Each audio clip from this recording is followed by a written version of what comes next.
Magkano po ang maganda sa inyo sa pagbubuo na ako? Yung tanong ko. 30,000 po yung kahapon. Okay, para maliwanag. Yung 73,000 na pampakino, sagot ko na. Tapos yung 30,000 pampabuo, okay lang po yun ha? O sige po. Ito po si Sharon Reyna, pagbabubulan sa Antonio Universidad. Ano ko po si Angelo Magno Jr. Isa po kami sa natawagan noong October 9, 2023, kung nangako po siya sa akin na tutulungan niya kami ng 73,000 na pangtimo at 30,000 pangbuong araw. 25 na po ngayon, pero wala pa akong natanggap. Wala akong natanggap na tulong. Kaya sa mga nakasama niyo po sa live na hindi tinulungan, huwag po kayo matakot na magsalita. Lumabas po kayo para bulgar na po yung mga pangako na napapako. Po sa Ikaton ng Tuwa, kaya Barangay PC1. Isa po ako sa pinanakuan ni Hong Pene. Ang sabi niyo po sa akin, bukas na bukas, mamili ka ng private na hospital. Bukas na bukas, ako po ka. Hindi ba akong mabayaran. Sumasa po ako na akala ko po ay totoo. Isang araw po pumunta po ako sa kanina. Pagdating po sa kanila, hindi po niya ako kanila ako. Naka-live na ito. Naka-live na ito. Kasama sa live. Hindi po pinalawala na po ako. Parang po, hindi na lang po ako pinalawala. Naka-live na yun. Ito si Marilyn Padilla na taga-Alberta sa Leonardo. Isa po ako sa natawagan ni Kong Emil last October 2024 po. Ang kapatid ko po kasi ay na-aksidente sa Pampanga. Ngayon po, ang driver po ng kapatid ko na sinasakyan is taga-Gapan. Ang asawa din po ng driver ay teacher sa Gapan. Sila po mismo lumapit kay Kong Emel para matawagan po ako sa live po niya para daw po mabigyan ako ng tulong. Ngayon po, nung pinagabihan po na sinabi po sa akin, tumawag naman po sa live, natawagan po ako ni Kong Emel. Tapos po, tinanong po niya kung taga-saan po ako. Binanggit po niya yung full name ko, then taga-saan daw po ako. Nung sinabi ko po, tapos tinanong po yung bill ng kapatid ko sa ospital. Sabi ko po, ang partial bill po ng kapatid ko is nasa kulang 300,000 na. Ngayon, ang sabi niya, magbibigay daw po siya ng tulong na 128,000. Then ngayon po, sabi ko, thank you po ako at susolusyonan na po yung problema. Tapos po, nung wala naman po ako natanggap na tulong. Kaya nabismaya po ako nung galing po ako sa opisina nila dahil wala po akong natanggap. Na ang akala ng mga kapitbahay namin, akala ng mga nakapanood sa live, ay nakatanggap po ako ng malaking halaga.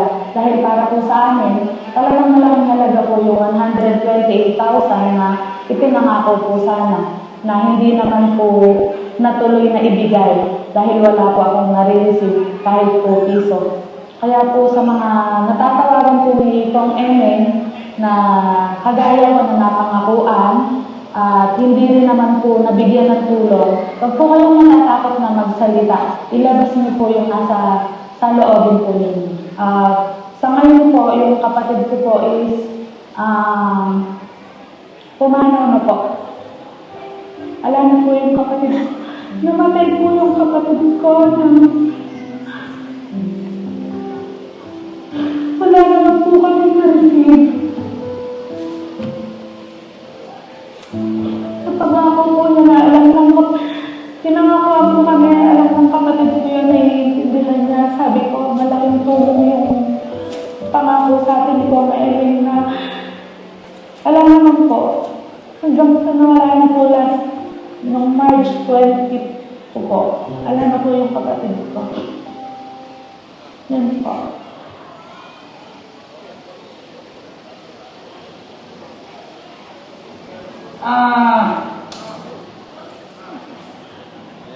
Gusto ko ibalita sa inyo na magbuhat po ngayong araw na ito, hindi na po pwedeng tumulong sa lahat ng private hospital sa buong Pilipinas. Nalulungkot ako dahil sa napakagaling po ng mga kalaban natin, napakagaling. Nagawan po nila ng paraan na maireklamo ako doon sa COMELEC, sa nasyonal, na bakit daw tulong ng tulong sa mga nasa ospital. Panahon ng kampanya, panahon ng politika. Diyos ko.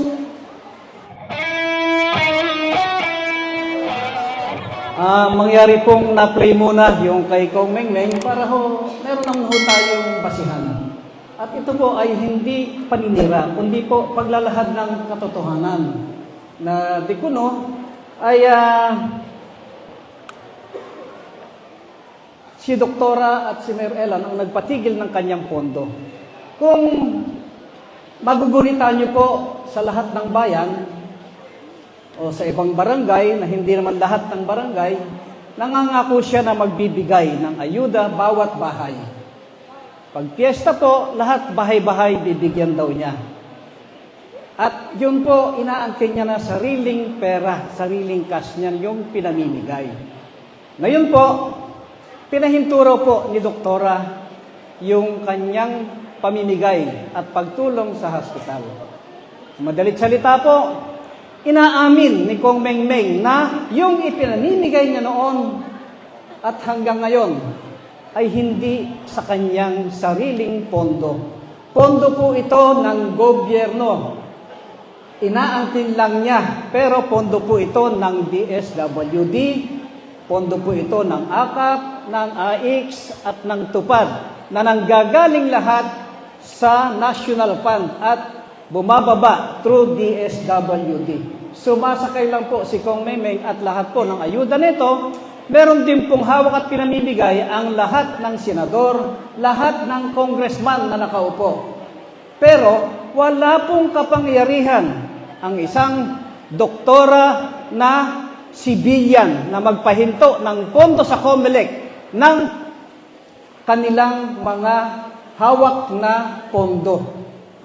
At yung pong sa mga senador. Kung natatandaan niyo po, yung pondo po ng gobernador, meron din pong ipinamimigay na mga ayuda ng bigas.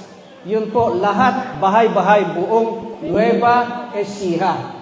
Kaya po, maliwanag na yung lahat ng pinamimigay ay pera din po ninyo. Tax na ating ibinabayad sa gobyerno, bumabalik po sa ating lahat dahil pag bumili kayo ng bigas, bumili kayo ng gasolina, bumili kayo ng sardinas, may kaukulang tax po yun. Pag nagbayad ka ng buwis, doon po sa inyong mga lupa, yung mga tax declaration at iba pa, pera nyo rin po yun. Yun po ang ibinabalik lang ng national government ng mga pondo na AIX, TUPAD at AKAP at iba-iba pa. Inaangkin lang po, nagyayabang ng isa. Tapos ngayon po, gaano kasinungaling itong uto na ito? Gaano kagaling? Umaarte pa po ito, mangiyak-iyak, pampamas. Dapat po rin sa gagawin to, doon sa pelikula, gumawa ng movie industry. Kasi po, artihan. Sa totoo lang, nung bago pa mag-eleksyon siya nangako.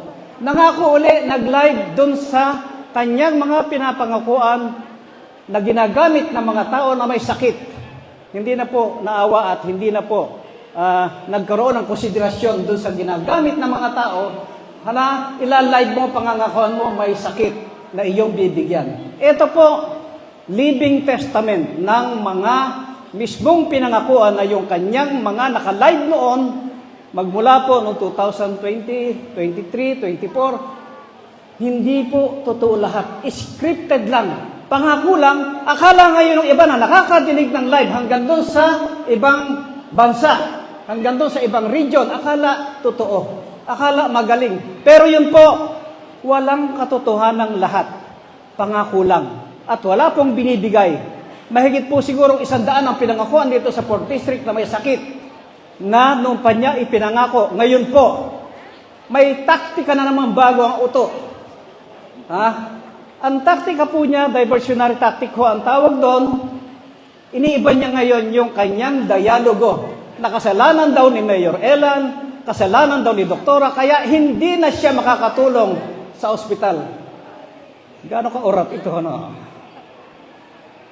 Abay, kung meron siguro pinakagago dito sa buong distrito, baka siya na yung number 1. Sinungaling, pangako, tapos bigla mong ililiko yung iyong pangangatwiran at babaliin mo yung batas. Gumagawa ito ng batas kahit na nga nagbubutas lang doon ng bangko. Pero naiintindihan ho niyan, inililigaw lang ho ang distrito upang yung hindi niya pagtupad doon sa kanyang mga pinangakuan ay hindi po siya masisi. Isisisi po niya sa iba. Ito po ang malaking pagsisinungaling na naman at huwag ho kayong mabibigla. Pangangakuan na naman kayo ngayon. Mangangako ulit ng ospital, mangangako ulit ng health card at kung ano-ano pa. Isisisi po sa iba pag hindi naibigay. Mangangako ng scholar, mangangako ng libreng farm tractor, harvester. Yun po panay pangakong napako. Kaya po sana mga kaibigan, mga kasama, yung pong ganyang tao, hindi po parehas. Kung ituturo po natin sa ating mga kababayan, mga anak, yung ganitong pagsisinungaling, baka po kung saan mapunta. At kung kailangan po na gayahin ito si Kong Mengmeng, siguro po kayo na rin ang maghuhusga. At kung gagayahin natin at may pagmamalaki ng distrito, yung pong kanyang pagbumura, siguro po ipakita na rin natin ng mapagbasihan ng inyong pangangatwiran at pagpapayo sa bawat pamilya kung dapat itong huwaran at maging panuntunan sa ating distrito na representante dito po sa ating Kong Mengmeng Vlogger. Kailan na ganyo? Putang ina mo, kailan na ganyo? Hindot ka, putang ina mo. Putang ina mo, kailan na ganyo? Putang ina mo, hindot ka. Putang ina mo. Putang talo, agad ka, hindot ka. Putang ina mo. Putang ina mo, kailan na ganyo? Putang ina mo rin. Putang ina mo, hayop ka. Putang ina mo, Mayor Elan na ganyo. Ayun po. Pag binilang po, mga 61. At merong pang salitang dot hin. Ano sabi? Ano?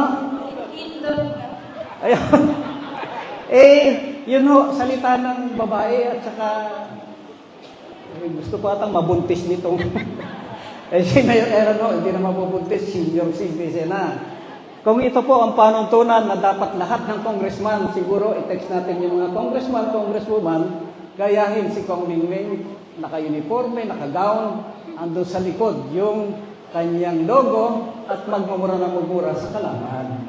Ito naman po, mga pamilyang ito, kamukha po ni Boy Paslang, ni Kapitan Boy ng Gapan City, mga traitor lang naman po ito. Nag-uutos lang po ito, pero hindi naman po lumalaban ng harapan. Ito po, panay talikuran lang. Mahilig manakot, mahilig pong magpatawag, at saka po mahilig magpakuryente dun sa bolos. At papainan ng shabu, yung sinasabi nilang mga kanilang kababayan sa Gapan City.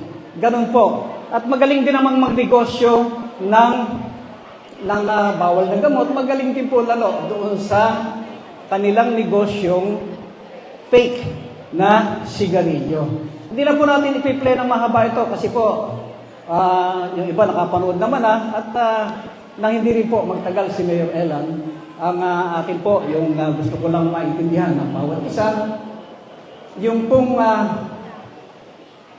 pagiging maginoo sana at tumupad sa kanyang pangako. Yung po bang itinuturo sa eskwelahan na be fair and be honest. Kung mali ka, sabihin mo. Kung kaya mong magpakaginoo doon sa pagkakamali mo, admitin mo. Madali lang naman yun. Hindi kakulangan ng pagkatao yun.